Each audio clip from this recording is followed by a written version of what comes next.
नमस्कार। मैं डॉक्टर सरवण सैनी। आज की इस क्लास में अपन पढ़ेंगे स्विट्ज़रलैंड के संविधान की प्रमुख विशेषताएं। स्विट्ज़रलैंड के संविधान की विशेषताएं पढ़ने से पहले स्विट्ज़रलैंड के संविधान और स्विट्ज़रलैंड एज ए देश के बारे में कुछ जानकारियां जो है अपन साझा करेंगे। जैसा कि आपको पता होगा कि स्विट्ज़रलैंड यूरोप का एक देश है, यूरोप के मध्य में स्थित है। और स्विट्ज़रलैंड जो है वो प्राकृतिक सौंदर्य से भरपूर है। प्रत्यक्ष प्रजातंत्र का घर स्विट्ज़रलैंड को कहा जाता है, क्योंकि स्विट्ज़रलैंड का प्रजातंत्र विश्व का सबसे श्रेष्ठ प्रजातंत्र है वो माना जाता है। इस दृष्टि से राजनीति विज्ञान पढ़ने वालों के लिए भी स्विट्ज़रलैंड के संविधान को पढ़ना जो है वो अनिवार्य है वो हो जाता है। स्विट्ज़रलैंड यूरोप के बीच में स्थित है और यूरोप में दुनिया में सबसे ज़्यादा युद्ध है वो हुए हैं। पहला विश्व युद्ध का केंद्र यूरोप रहा, दूसरा विश्व युद्ध का केंद्र है वो यूरोप रहा। और उसी यूरोप में स्विट्ज़रलैंड एक ऐसा देश था जिसका किसी से कभी कोई युद्ध नहीं हुआ। शायद इसी आधार पर जॉन ब्राउन मेसन ने स्विट्ज़रलैंड के बारे में कहा है कि स्विट्ज़रलैंड अशांति के समुद्र में शांति का द्वीप है। अशांति का समुद्र यूरोप महाद्वीप के लिए कहा गया है और स्विट्ज़रलैंड जो है वो एक शांतिप्रिय देश है। स्विट्ज़रलैंड को इसलिए भी शांति का द्वीप कहा जाता है क्योंकि स्विट्ज़रलैंड ने कभी किसी देश के साथ न मित्रता की न कभी शत्रुता की। सदियों से स्विट्ज़रलैंड जो है वो प्राथमिकी की नीति पर चलता है, यानी विश्व राजनीति में कोई उनकी स्वयं की भूमिका दृष्टिकोण है वो नहीं रहा। किसी भी देश के साथ न मित्रता न शत्रुता और प्राथमिकी की नीति पर चलकर स्विट्ज़रलैंड सदैव शांति से अपना ही विकास करता रहा है। यहाँ तक कि स्विट्ज़रलैंड ने किसी भी अंतर्राष्ट्रीय संगठन की सदस्यता नहीं ली। संयुक्त राष्ट्र संघ की सदस्यता भी 2002 तक उन्होंने है वो नहीं ली। 2002 में पहली बार स्विट्ज़रलैंड ने संयुक्त राष्ट्र संघ की सदस्यता है वो ग्रहण है वो की। और चूँकि स्विट्ज़रलैंड प्राथमिकी की नीति पर चल रहा था और स्विट्ज़रलैंड जो है हमेशा से ही अंतर्राष्ट्रीय और मामलों में निष्पक्ष रहा है, इसलिए जो यूएनओ सहित अन्य अंतर्राष्ट्रीय जो संगठन हैं उनके अधिकांश के मुख्यालय हैं वो स्विट्ज़रलैंड में हैं। और यूएनओ के भी हैं और अंतर्राष्ट्रीय जो रेड क्रॉस एजेंसी है उसका मुख्यालय भी है वो स्विट्ज़रलैंड में। स्विट्ज़रलैंड क्षेत्रफल की दृष्टि से कोई बहुत बड़ा देश है वो नहीं है। क्षेत्रफल की दृष्टि से जो है वो उसका दुनिया में 136वां स्थान है। राजस्थान के जैसलमेर ज़िले के लगभग उसका भौगोलिक क्षेत्र है। जैसलमेर ज़िला या केरल के लगभग उनका भौगोलिक क्षेत्रफल है। और जनसंख्या भी बहुत ज़्यादा स्विट्ज़रलैंड की है वो नहीं।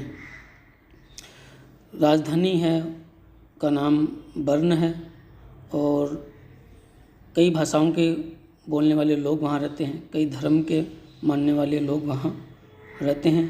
लेकिन सभी धर्म संप्रदाय और भाषाई लोगों के बीच में जो है गजब का सामंजस्य है वहाँ। और जो वहाँ की जो राजनीतिक संस्कृति है लोगों की, स्विट्ज़रलैंड के नागरिकों की, वो विश्व प्रसिद्ध है, जिससे विश्व के अन्य लोगों को भी प्रेरणा लेनी चाहिए। अब बात करें अपन स्विट्ज़रलैंड के संविधान की, तो स्विट्ज़रलैंड में आज गणतंत्र है और स्विट्ज़रलैंड का जो गणतंत्र है वो विश्व का सबसे पुराना गणतंत्र है वो माना जाता है। और स्विट्ज़रलैंड का जो वर्तमान गणतंत्रीय व्यवस्था है और जो संविधान जो है 1848 में हुई और 1848 में ही स्विट्ज़रलैंड के लिए नया संविधान लिखा गया और एक नए गणतंत्र का प्रारंभ वहाँ हुआ। उसके बाद इसी संविधान में 1874 में दोबारा संशोधन हुआ और वह 1999 तक चला। 1999 में इस संविधान में व्यापक संशोधन हुए क्योंकि जो परिस्थितियां में बहुत बड़ा बदलाव हो चुका था, इसलिए संविधान में बदलाव होना जो है वो स्वाभाविक और अनिवार्य हो गया। और जब स्विट्ज़रलैंड के संविधान में संशोधन किया गया और स्विट्ज़रलैंड के लिए एक नया संविधान तैयार है वो किया गया, पूरे संविधान को ही बदल दिया गया। और नया या वर्तमान जो संविधान है वो 1 जनवरी 2000 से लागू है वो वहाँ हुआ। और अब अपन ये जो नया संविधान जो 1 जनवरी 2000 से स्विट्ज़रलैंड में लागू हुआ, उस संविधान की विशेषताओं की चर्चा है इस वीडियो में है वो करेंगे। अब चर्चा करते हैं स्विट्ज़रलैंड के संविधान की प्रमुख विशेषताओं की। पहली विशेषता है लिखित संविधान। स्विट्ज़रलैंड का जो संविधान है वो ब्रिटेन के संविधान की तरह लिखित नहीं, बल्कि भारत और अमेरिका के संविधान की तरह पूरी तरह से लिखित है, निर्मित है और व्यापक है। इस संविधान में कुल 196 अनुच्छेद हैं और 4 अध्याय हैं। दूसरी जो विशेषता है स्विट्ज़रलैंड के संविधान की वह है कठोर संविधान। जिन संविधानों में संशोधन करने की प्रक्रिया कठिन होती है, उन संविधानों को ही कठोर संविधान कहा जाता है। इस दृष्टि से स्विट्ज़रलैंड के संविधान को कठोर संविधानों की श्रेणी में रखा जाता है, क्योंकि स्विट्ज़रलैंड के संविधान में संशोधन करने की प्रक्रिया कठिन है। वहाँ संशोधन केवल संसद ही नहीं कर सकती, बल्कि वहाँ कैंटन और वहाँ के नागरिकों की भागीदारी भी संविधान संशोधन की प्रक्रिया में होती है, और यही प्रावधान संशोधन की प्रक्रिया को कठोर है वो बना देता है। अगली जो विशेषता है आप अपनी स्क्रीन पर देख रहे होंगे, गणतंत्रीय संविधान। जिस राष्ट्र का राष्ट्राध्यक्ष वंशानुगत न होकर जनता के द्वारा निर्वाचित होता है, वही शासन प्रणाली गणतंत्र कहलाती है। इस दृष्टि से स्विट्ज़रलैंड भी एक गणतंत्र है। स्विट्ज़रलैंड का राष्ट्रीय अध्यक्ष है वो जनता के द्वारा निर्वाचित है वो होता है, वंशानुगत नहीं होता। और स्विट्ज़रलैंड में प्राचीन काल से ही गणतंत्र व्यवस्था चली आ रही है, इसीलिए स्विट्ज़रलैंड को विश्व का प्राचीनतम गणतंत्र भी है वो कहा जाता है। इसी संदर्भ में एक विद्वान रेपार्ड, जिनका नाम है, उन्होंने कहा है कि स्विट्ज़रलैंड युगों से गणतंत्र रहा है। स्विट्ज़रलैंड के संविधान की अगली विशेषता है प्रत्यक्ष प्रजातंत्र। तो जैसा कि मैंने पहले बताया कि स्विट्ज़रलैंड के संविधान की एक सर्वाधिक जो महत्वपूर्ण विशेषता है वो वहाँ का प्रत्यक्ष प्रजातंत्र है। वर्तमान समय में जहाँ पूरी दुनिया से प्रत्यक्ष प्रजातंत्र समाप्त हो गया और प्रत्यक्ष प्रजातंत्र के स्थान पर पूरी दुनिया में अप्रत्यक्ष प्रजातंत्र को जो है वो स्वीकार कर लिया है, वहीं स्विट्ज़रलैंड दुनिया का एकमात्र ऐसा देश है जहां आज भी प्रत्यक्ष प्रजातंत्र विद्यमान है।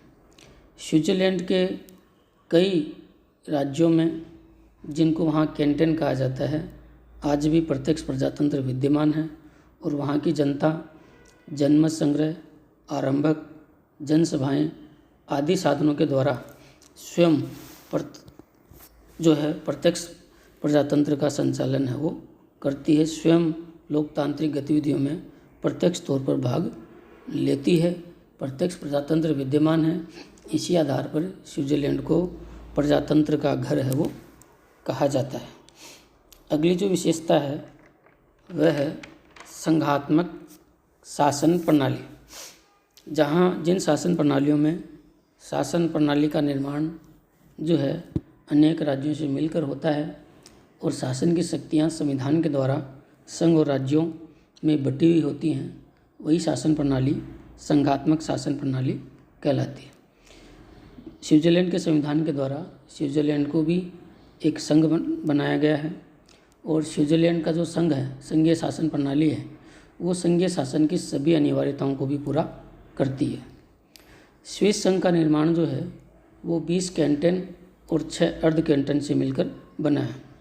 एक संघ में संघ की इकाइयों को जहाँ प्रांत या राज्य कहा जाता है, स्विट्ज़रलैंड में संघ की इकाइयों को ही, यानी वहाँ के प्रांतों को ही वहाँ कैंटन है वो कहा गया है।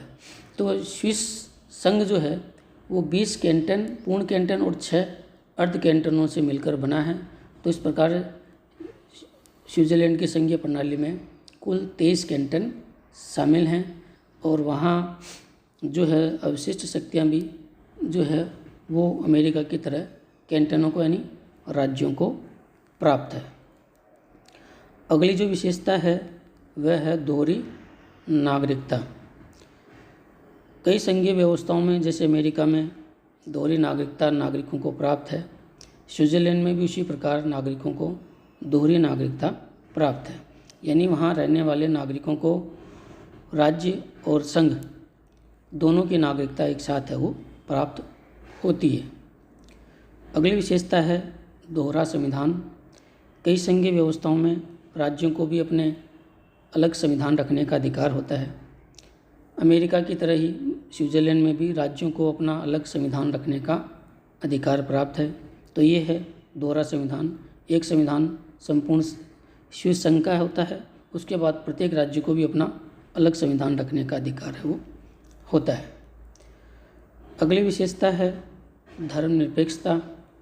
धर्मनिरपेक्षता भी स्विट्ज़रलैंड के संविधान का एक महत्वपूर्ण आदर्श है, एक महत्वपूर्ण विशेषता है।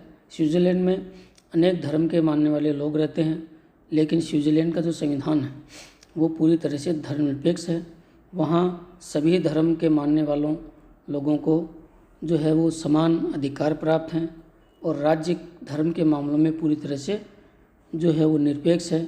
राज्य कानूनी आधार पर किसी भी धर्म के मानने वाले लोगों के साथ किसी तरह का कोई भेदभाव नहीं कर सकता। राज्य सभी धर्म के लोगों को समान अधिकार देता है और सबके साथ समान व्यवहार है वो करता है। स्विस संविधान की जो आखिरी विशेषता है वह है बहुल कार्यपालिका। यह विशेषता स्विट्ज़रलैंड के संविधान की एक अनोखी विशेषता है। सामान्यतः हर देश में कार्यपालिका एकल होती है, एक ही राष्ट्राध्यक्ष होता है, अंतिम तौर पर वही जो उत्तरदायी है वो होता है। लेकिन स्विट्ज़रलैंड में शासन की शक्ति किसी एक व्यक्ति के पास न होकर व्यक्तियों के एक समूह के पास है वो होती है। वहाँ 7 लोगों की का एक समूह होता है। उन 7 लोगों को ही सामूहिक तौर पर स्विट्ज़रलैंड की शासन की शक्ति है वो प्राप्त है और उन 7 लोगों की संवैधानिक स्थिति समान होती है, उसमें कोई छोटा बड़ा नहीं होता और वही 7 मिलकर पूरे देश का शासन चलाते हैं। इसी 7 लोगों की संस्था को वहाँ संघीय सरकार भी कहा जाता है, इसे ही वहाँ बहुल कार्यपालिका भी है वो कहा जाता है। तो बहुल कार्यपालिका स्विट्ज़रलैंड के संविधान की अपनी एक अनोखी विशेषता है। ये एक इस तरह की कार्यपालिका है जिसमें एक साथ संसदीय शासन के भी लक्षण हैं, इसमें एक ही साथ संघीय जो अध्यक्षात्मक शासन के भी लक्षण हैं। तो इसी कारण आधार पर ये जो बहुल कार्यपालिका ये अपने आप में अनोखी है, क्योंकि कोई भी कार्यपालिका या तो संसदीय पैटर्न की होती है या जो है वो अध्यक्षीय पैटर्न की है वो होती है। लेकिन ये एक ऐसी कार्यपालिका है जिसमें संघीय और अध्यक्षीय दोनों कार्यपालिकाओं के लक्षण एक साथ देखने को है वो मिलते हैं। इस दृष्टि से ही यह बहुल कार्यपालिका एक अनोखी कार्यपालिका कहलाती है और ये स्विट्ज़रलैंड के संविधान की एक सर्वाधिक ध्यान देने योग्य विशेषता है। और आप जो अपनी स्क्रीन पर देख रहे हैं ये क्रॉस का निशान, ये स्विट्ज़रलैंड के राष्ट्रीय झंडा है, नेशनल फ्लैग है। नेशनल फ्लैग पर इसी तरह का क्रॉस का निशान है वो है। तो ये हैं स्विट्ज़रलैंड के संविधान की प्रमुख विशेषताएं। धन्यवाद।